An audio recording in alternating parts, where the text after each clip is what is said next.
If you struggle with running faster, there are three main things that 90% of athletes struggle with. And the last one is the most important, but it can't be improved if you don't work on the first two. You're probably wondering, how do you know what issues you have and how to fix it? Well, first, let's try this test. Can you hold this calf raise position for 3 minutes? You can't? Well, that is issue number one. Second, let's get into a broad jump position and let's try to jump as far as possible and measure it. If you can't hit this marker right here on the screen for males and then this marker for females, then you have issue number two. And for the third test, I want you to do a pogo burnout for exactly 3 minutes. And if you can go farther, then go farther. If you can't hit 3 minutes, then you have issue number three. If you have all three of these issues or even one of these issues, well, this is why you can't run faster. When I was in high school, my goal in track was to run as fast as possible. And my biggest weakness was easily my block start. I would go to track meets to run the 60, the 100 meter, the 200 meter, and I would get burnt the first 10 to 20 meters. And I would have no chance to actually show my strengths, which was later in the race. I was told I just needed to improve my squat and my deadlift, and that's all I really needed to develop my quick first step. Well, I got strong as shit. I ended up squatting 445, deadlifting 365 at only 175 pounds. So I got very strong, but nothing seemed to improve. I was still embarrassed at every track meet as usual. I tried my hardest the entire summer to get as strong as possible. I thought that was gonna transform my speed.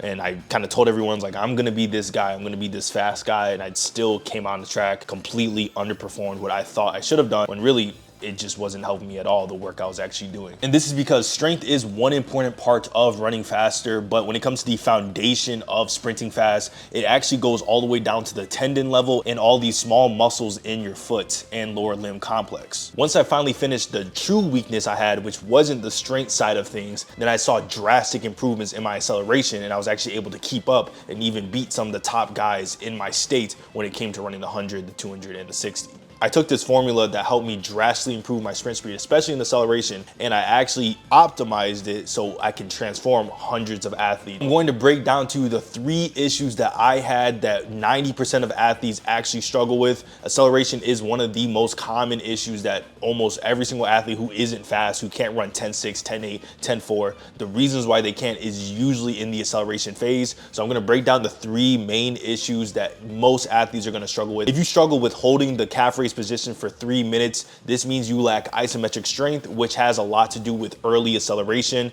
Early acceleration is a lot about impulse. In basic terms, this is your ability to get off the line in that fast, quick step moment. This is because the tendon has to lock up isometrically before it can actually produce force. So if it cannot produce force because it can't lock up, you're gonna have a very poor first 3 to 5 steps, which is the early acceleration portion of your block start. So in Just Sprint Pro, we do drills to fix this, like overcoming isometrics, where we push into a pin and we try to go for about 5 seconds, high sets, low reps.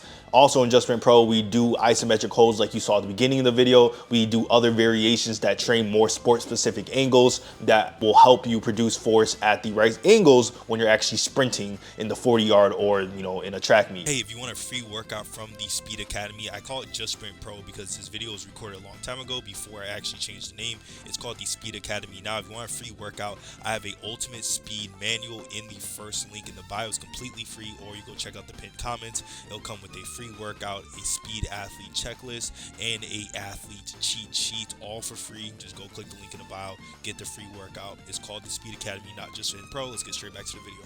If you struggle to reach the broad jump metrics, then this is probably an issue with horizontal impulse or horizontal power. This is what 99% of high school athletes and below struggle with, because horizontal impulse or horizontal power is simply posterior chain strength and posterior chain power. A lot of people are not that strong in high school, so you do not have this developed, but I will show you some more optimal ways to develop it. In Just Sprint Pro, we do stuff like horizontal resisted sprints, where we go 10 to 20% of your body weight as the resistance. That's usually going to be around 20 to 30 pounds, nothing heavier. You don't need to go super heavy. Then for the jumps, you could do broad jumps, which is probably recommended. You could do single leg broad jumps, regular broad jumps, band resisted broad jumps, and even band resisted split stance jumps. If you don't have the bands, once again, you could go into dumbbells, about 10 to 20% of your body weight, which is usually gonna be around, 20 to 30 pounds. These type of plyometrics are anything that is a deep knee plyometric where you're not trying to be elastic off the ankle, but you're trying to sink into your joints and use more power. It's going to show you great benefits in your actual horizontal power development, which is really important for the acceleration portion of the phase. And if you struggle with the pogo burnout, then you're struggling with general elasticity and your utilization of elastic power. This is very important as a foundation of your athleticism. So in Just Sprint Pro, we do stuff like daily jump rope, daily pogo burnouts,